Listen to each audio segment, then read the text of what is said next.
Hello everyone, this is Rashmi Singh, SE Coordinator at ISA Visit, and I have with me Dhruvasha Monde and Asmita Bhangare, both SE Coordinators at ISA Visit. We will be doing this 2-video series on making a 3D web page, with this being the first part. We will make a periodic table project using JavaScript's library 3.js. Today we will be beginning with adding basic objects on the screen. So let's get started. First of all, we have created 3 files: index.html, where we have created the canvas for our project, then a .js file in which we will write the main logic, and last app.js, where we have written the code for hosting the web page locally. We start by importing the 3JS module and orbit controls module. Next, we declare the variables in advance so that we can have them globally stored and use them in any function we want. So first we set up the scene, camera and renderer so that we can render the scene with camera. There are different types of camera options available, but we will be using perspective camera here. Its projection mode is similar to how human eye sees. Its first attribute is field of view, that is extent of scene that is seen on display. Second is aspect ratio, and the rest are the values of near and far clipping plane. This is to make sure the objects further away from the far and closer than the near are not rendered. Next, we have used WebGL renderer and then set its size. Now we will add the renderer to our HTML document, and last we have declared and initialized controls to have control over our mouse controls on scene. Now we will start creating objects that we want to show on the screen. We start off by creating a cube for the first element, hydrogen. To create a cube, we use box geometry and pass 3 parameters that are going to be the dimensions of the cube. As we want a cube, we are passing 5, 5, 5 as all the 3 dimensions. Now we don't just want a cube, but a cube that looks like it is for hydrogen element. So we add texture using texture loader and load an image of our choice. We pass this texture as a material for our object. Here we have used mesh basic material, but there are more materials available to choose from.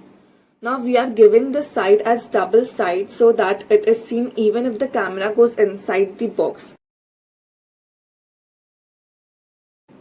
Finally, the cube and its texture is all mapped together using the mesh, which takes the geometry and material as parameters.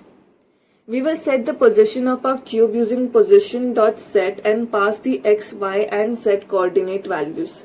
You can give any position you want. Now to add an object created to the scene or to show it on the canvas, we use scene.add function. Just like we created a cube using box geometry, we will create 2 spheres using sphere geometry. The first parameter is its radius and the next 2 are width and height segments. This time we are not loading a texture, rather just giving a color to our sphere. We are keeping wireframe as true to give our atoms and electrons a nice look.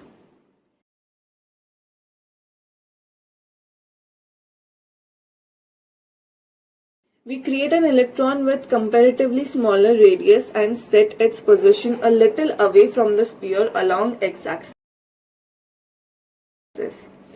Now we want to create a moving electron system, so we need an orbit for the electron to revolve around. We create a variable named orbits and assign it a function accepting 3 parameters: name, radius and delta.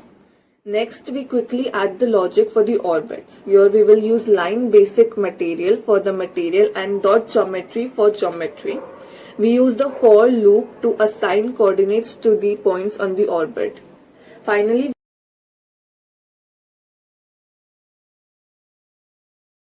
we add the orbit to the scene. Let's call this function orbits by passing 3 parameters, and our orbit is done. Now we will quickly add the logic for revolution of electrons along the orbit, and next we set the position of camera by putting different values. Hit and trial is the clue here.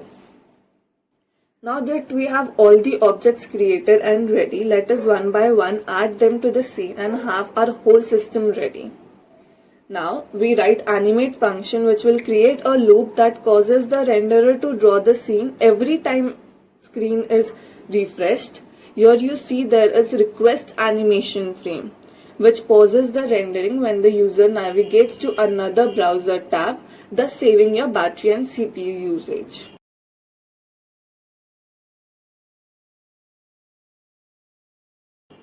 We add on-window resize function which ensures the window is rendered properly even when the window size is changed midway.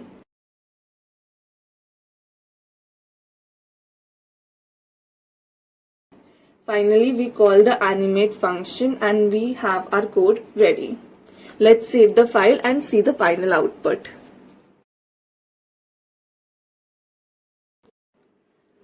So this was it for this video. We hope you understood the basics. Stay tuned for the next video as we will be completing this project. Here's a sneak peek of what we will be covering in the next video. Thank you so much for watching. Don't forget to like and share this video, and for more such tutorials, subscribe to iSaveAssets YouTube channel.